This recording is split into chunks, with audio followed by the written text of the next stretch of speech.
most advice about a/B testing is written for teams with millions of visitors, and it quietly assumes you have traffic you do not have. A solo founder running a test on a few hundred people a week faces a different problem, which is not how to run the test, but how to keep from lying to yourself about the result. Today, I want to walk through what an A/B test actually is, how to run a clean one at small scale, and the specific ways honest people trick themselves into believing a change worked when it did nothing.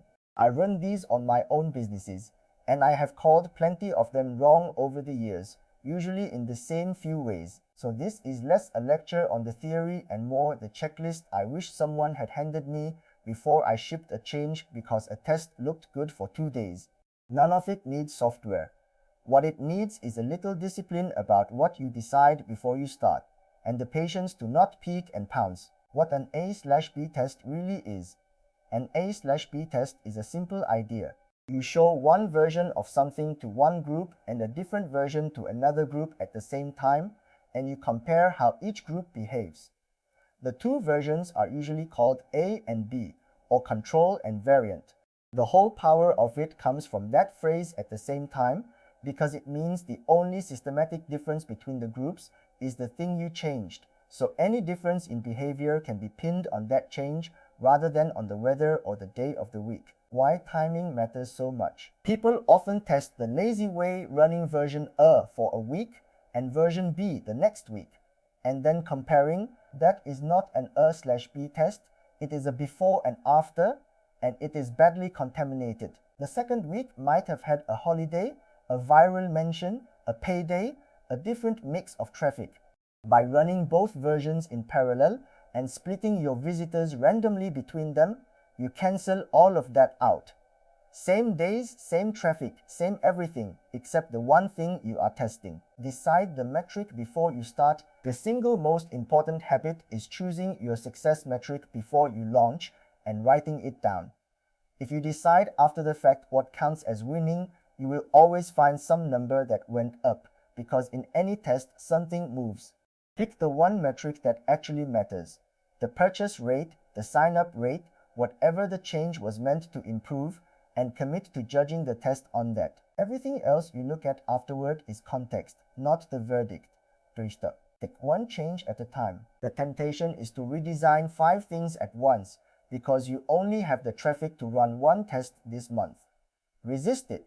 If you change the headline, the button color, the price, and the photo all together and the variant wins, you have learned that some combination of those helped, but not which one, and you cannot carry the lesson forward. A clean test changes one thing so that when it moves the number, you know exactly what did it.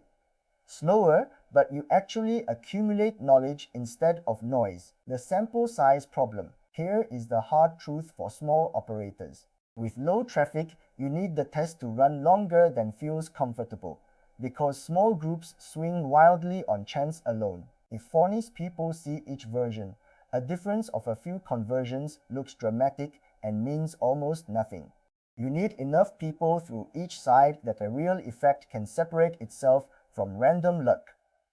I would rather run one honest test for 3 weeks than 3 rushed tests in the same time that each fooled me. Do not peek and pounce. The most seductive mistake is watching the test hourly and stopping the moment the variant pulls ahead. Early in any test, the numbers bounce around enormously, and if you stop the instant you see the result you were hoping for, you will declare winners that are pure noise. Decide your stopping point in advance, either a fixed runtime or a target number of people per side, and hold to it. The discipline is not glamorous, but it is the entire difference between testing and fooling yourself. The winner's curse. Even a properly run test tends to flatter the winner.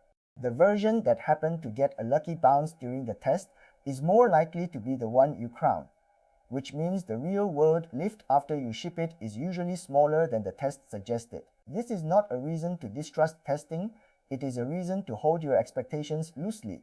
Expect the improvement to shrink a little once it is live, and you will be pleasantly calibrated rather than disappointed. When a flat result is a real result, people treat a test that shows no difference as a failure, and it is the opposite. Learning that a change you were sure about did nothing is genuinely valuable, because it stops you rebuilding your whole site around a hunch that was wrong. A lot of confident redesigns would have been quietly killed by a test that said these two are the same. No difference is data. It saves you the effort you were about to spend, and that saved effort is a real return. Segment the result carefully later. It is tempting to slice the result afterward, to say the variant lost overall but won for mobile users, so let me ship it just for them. Be very careful here.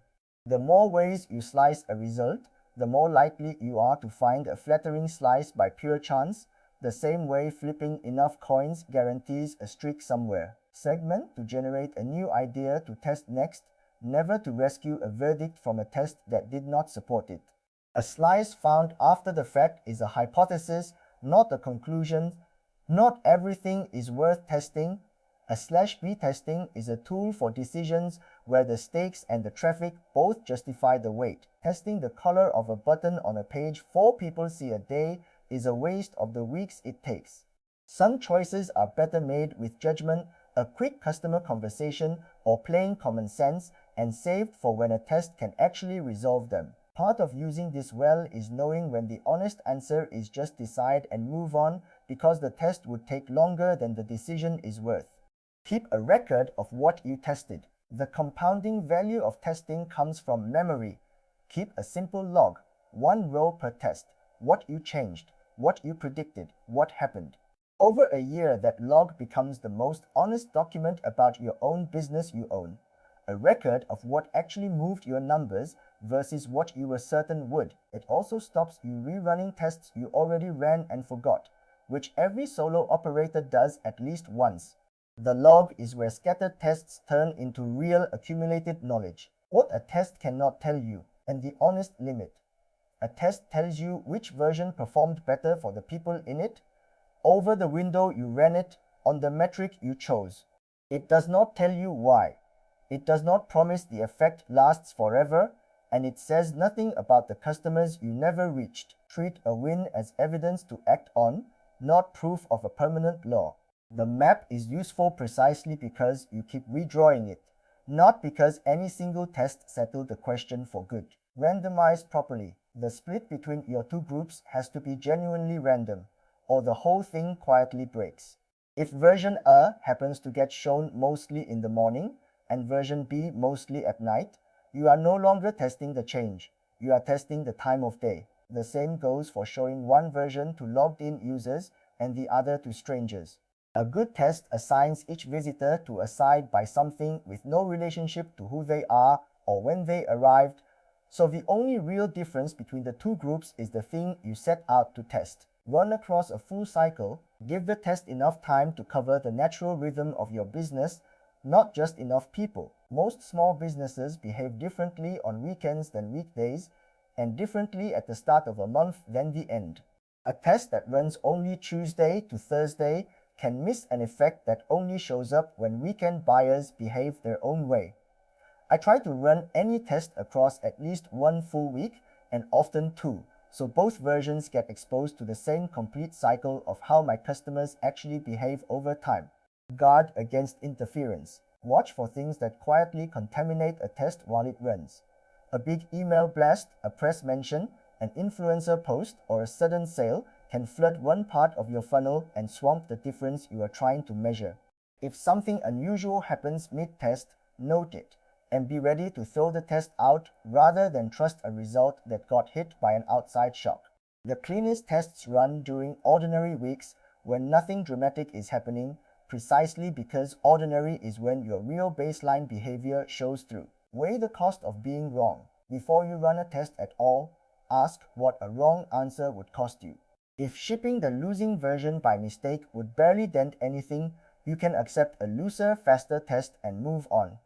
If the change touches your pricing or your checkout, where a wrong call quietly bleeds money for months, you want far more evidence before you trust the result. Matching how careful you are to how expensive a mistake would be is the judgment that separates testing as theater from testing as a real decision tool. Where the novelty effect, one specific way a variant quietly fools you. When your regulars see something new, Some of them click on it just because it is different, not because it is actually better, and that curiosity fades fast. A bold redesign can win its very first week on novelty alone, and then settle right back to ordinary once the newness has worn off. If a change is aimed at people who see your site again and again, give it long enough for the shine to come off before you trust the lift. The effect you truly want is the one that survives after the novelty is gone, not the temporary spike that came purely from it being unfamiliar. Where to take this next step? The written guides for all of this live at dataresearchanalysiscollection.com in plain English with the small sample cautions spelled out more fully than I can here. I keep it honest there on purpose. No promises of a guaranteed conversion lift, because anyone promising that has never watched a confident test come back flat. Run your own tests on your own traffic, keep the log, and you will trust the results because you know exactly how they were made.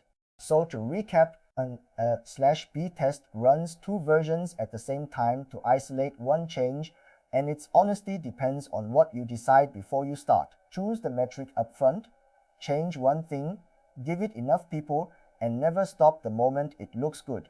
Respect the winner's curse, treat a flat result as real information, and be suspicious of slices you found after the fact. Next time I want to unpack statistical significance in plain English, so you know when a test result is real and when it is just chance dressed up. I will see you in the next one.